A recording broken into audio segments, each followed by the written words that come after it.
सुप्रभात बच्चों हम बालराम कथा का पहला पाठ पढ़ रहे थे। अभी वो कंप्लीट नहीं हुआ है, अब हम उसे कंप्लीट करने जा रहे हैं। ध्यान से समझना। जब हमने ये पिछली वीडियो भेजी थी तो उसमें बताया था कि विश्वामित्र राजा दशरथ के दरबार में पहुँचे हैं और राजा दशरथ उनका स्वागत करते हैं। तो आगे देखो। राजन, मैं जो मांगने जा रहा हूँ उसे देना आपके लिए कठिन होगा। राजा दशरथ पूछते हैं कि मैं आपकी क्या सेवा कर सकता हूँ। तो विश्वामित्र कह रहे हैं कि जो मैं आपसे मांगने आया हूँ वो बहुत ही कठिन होगा आपके लिए देना। आप आज्ञा दीजिए महर्षि, मैं उसे पूरा करने के लिए तत्पर हूँ, बिल्कुल नहीं हिचकूंगा। तो दशरथ कहते हैं कि मैं आपको जो आप मांगेंगे जरूर दूंगा। मैं सिद्धि के लिए एक यज्ञ कर रहा हूँ, अनुष्ठान लगभग पूरा हो गया है, लेकिन 2 राक्षस उसमें बाधा डाल रहे हैं। मैं जानता हूँ कि उन राक्षसों को केवल एक ही व्यक्ति मार सकता है, वह राम है। आप अपने ज्येष्ठ पुत्र को मुझे दे दो ताकि यज्ञ पूरा हो। विश्वामित्र ने कहा। दशरथ पर जैसे बिजली गिर पड़ी, वह अचकचा गए। उन्हें उम्मीद नहीं थी कि मुनिवर उनसे राम को मांग लेंगे। उनके ज्येष्ठ पुत्र, उनके सबसे प्रिय दशरथ चिंता में पड़ गए। विश्वामित्र दशरथ की दुविधा समझ रहे थे। उन्होंने कहा, मैं राम को केवल कुछ दिनों के लिए मांग रहा हूँ, यज्ञ 10 दिन में संपन्न हो जाएगा। महाराज दशरथ दुखी हो गए, पुत्र वियोग की आशंका से कांप उठे। दरबार में सन्नाटा छा गया। दशरथ की दशा देखकर मंत्री चिंतित थे पर चुप थे। महर्षि वशिष्ठ शांत थे। इतने में दशरथ कांप कर बेहोश हो गए। होश आया तो डर ने उन्हें पकड़ लिया। मूर्छित होकर दोबारा गिर गए, संज्ञा शून्य पड़ गए। इस पैराग्राफ में बताया कि जब विश्वामित्र ने राम को मांगा तो जो दशरथ थे वो बहुत दुखी हो गए थे। तो उन्होंने विश्वामित्र से कहा कि मैं यज्ञ कर रहा हूँ और मेरा यज्ञ 10 दिन में कंप्लीट हो जाएगा, लेकिन 2 राक्षस हैं मेरे यज्ञ में बाधा डाल रहे हैं और उन राक्षसों को केवल राम ही मार सकते हैं। तो कृपया आप राम को मेरे साथ जाने की आज्ञा दीजिए। लेकिन दशरथ ये बात सुनकर बहुत ही दुखी हो जाते हैं, क्योंकि राम उनके बहुत प्रिय थे। वे एक दिन के लिए भी उनसे दूर नहीं रह सकते थे। ठीक है, तो ये बात सुनकर सभी मंत्री गण भी चिंतित हो गए। सब सन्नाटा छा गया दरबार में। दशरथ थे वो बेहोश हो गए और बिल्कुल ही अचेत हो गए। आगे देखो। महर्षि विश्वामित्र का क्रोध बढ़ता जा रहा था। दरबार सशंकित था किसी अनिष्ट की आशंका से। वे कुछ समझ नहीं पा रहे थे। महर्षि और महाराज के बीच संवाद में कुछ बोलना उचित भी नहीं था। मुनि वशिष्ठ चुपचाप आकर महाराज दशरथ के पास खड़े हो गए। थोड़ी देर बाद दशरथ उठे। स्वयं को संभालते हुए उन्होंने महर्षि से विनती की, महामुनि, मेरा राम तो अभी 16 वर्ष का भी नहीं हुआ है। वह राक्षसों से कैसे लड़ेगा? राक्षस मायावी हैं।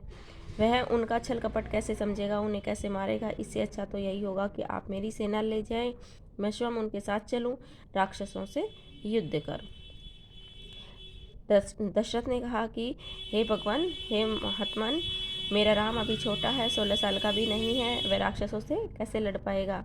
राक्षस तो बहुत ही मायावी होते हैं, अलग अलग तरह के छल कपट करते हैं, तो मेरा राम उनसे कैसे लड़ेगा? मैं अपनी सेना के साथ आपके साथ चलता हूँ। महर्षि विश्वामित्र ने कोई प्रतिक्रिया व्यक्त नहीं की। क्रोधित थे पर उसे व्यक्त नहीं कर रहे थे। उन्हें अपने यज्ञ के नियम याद थे। क्रोध करने से यज्ञ खंडित हो जाता है, अनुष्ठान अधूरा रह जाता। मैं राम के बिना नहीं रह सकता मामुनि, एक पल भी।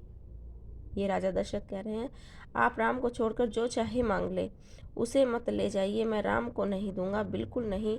वह मेरे बुढ़ापे की संतान है, मैं उससे बहुत प्रेम करता हूँ। महर्षि विश्वामित्र को राजा दशरथ मना कर देते हैं कि मैं आप चाहे कुछ भी मांग ले, लेकिन राम को मत ले जाइए। आगे देखो। महर्षि का क्रोध भभक उठा। दरबार मंत्रीगण ऋषि मुनि सख्ते में आ गए। आप रघुकुल की रीति तोड़ रहे हैं राजन, वचन देकर पीछे हट रहे हैं। यह बर्ताव कुल के विनाश का सूचक है। आप जानते हैं कि मैं स्वयं राक्षसों का संहार कर सकता हूँ, लेकिन मैंने संन्यास ले लिया है। अगर आप राम को नहीं देंगे तो यहाँ से मैं खाली हाथ लौट जाऊँगा। अब विश्वामित्र ऋषि, जो विश्वामित्र हैं, वो क्रोधित हो जाते हैं और कहते हैं कि मैं भी एक कभी राजा था, मैं चाहूँ तो मैं भी राक्षसों का संहार कर सकता हूँ, इतनी शक्ति है मुझ में, लेकिन मैंने संन्यास ले रखा है और ये ऐसा मैं कर नहीं सकता हूँ। यदि आप मुझे राम नहीं देंगे तो मैं खाली हाथ यहाँ से चला जाऊँगा और ये आपके विनाश के सूचक होंगे। बात बिगड़ती देखकर मुनि वशिष्ठ आगे गए। महाराज दशरथ को समझाया। राम की शक्ति के बारे में, प्रतिज्ञा तोड़ने के संबंध में, महर्षि विश्वामित्र के साथ रहने पर राजकुमार राम को होने वाले लाभ के बारे में। राजन, आपको अपना वचन पूरा करना चाहिए। रघुकुल की यह रीति है। प्राण देकर भी आपके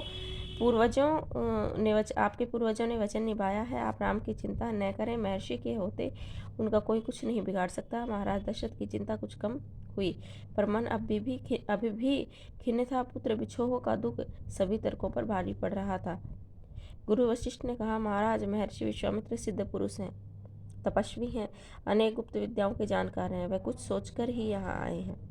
अब जो उनके कुलगुरु हैं दशरथ के, मुनि वशिष्ठ, वो उनको समझाते हैं कि यदि विश्वामित्र यहाँ आए हैं तो कुछ सोच समझ कर आए हैं। उनके पास इतनी विद्याएं हैं, वो महर्षि के साथ जाएंगे तो कुछ अच्छा ही सीखेंगे, कुछ नई नई विद्या का ज्ञान प्राप्त करेंगे। और दूसरी बात, आप रघुकुल के वंशज हैं। रघुकुल के जो लोग हैं वो अपने वचन से कभी फिरते नहीं हैं, तो आपको अपना वचन भी पूरा करना चाहिए। आगे देखो बच्चों, नई विद्याएं सीख सकेंगे। आप राम को महर्षि विश्वामित्र के साथ जाने दें, राम को उन्हें सौंप दें। मुनि वशिष्ठ समझाते हैं कि अगर वो विश्वामित्र के साथ जाएंगे राम, तो कुछ ना कुछ नया और अच्छा सीख के आएंगे, तो आप उनको जाने की आज्ञा दे दें। दशरथ ने मुनि वशिष्ठ की बात दुखी मन से स्वीकार कर ली, लेकिन वह राम को अकेले नहीं भेजना चाहते थे। उन्होंने विश्वामित्र से आग्रह किया, कहा कि वे राम के साथ उनके छोटे भाई लक्ष्मण को भी ले जाएं। महर्षि विश्वामित्र ने महाराज दशरथ का आग्रह स्वीकार कर लिया। महाराज दशरथ राम को अकेले नहीं भेजना चाहते थे, इसलिए उन्होंने लक्ष्मण को भी साथ भेज दिया। राम और लक्ष्मण को तत्काल दरबार में बुलाया गया। महाराज दशरथ ने उन्हें अपने निर्णय की सूचना दी। दोनों भाइयों ने शहर स्वीकार कर लिया, सिर झुकाकर आदर सहित। इसकी सूचना माता कौशल्या को दी गई। बताया कि राम लक्ष्मण वन जा रहे हैं महर्षि विश्वामित्र के साथ।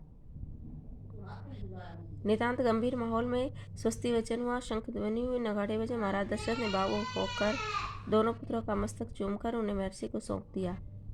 दोनों राजकुमार बिना विलंब के महर्षि के साथ चल पड़े। बीहड़ और भयानक जंगलों की ओर विश्वामित्र आगे आगे चल रहे थे, राम उनके पीछे। लक्ष्मण राम से 2 कदम पीछे, उनके धनुष संभाले, पीठ पर तुणीर बांधे, कमर में तलवारें लटकाए हुए।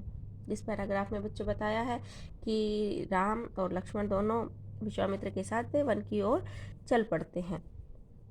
तो ये यहाँ पर बेटा आपका जो ये फर्स्ट लेसन है वो कंप्लीट हो गया है।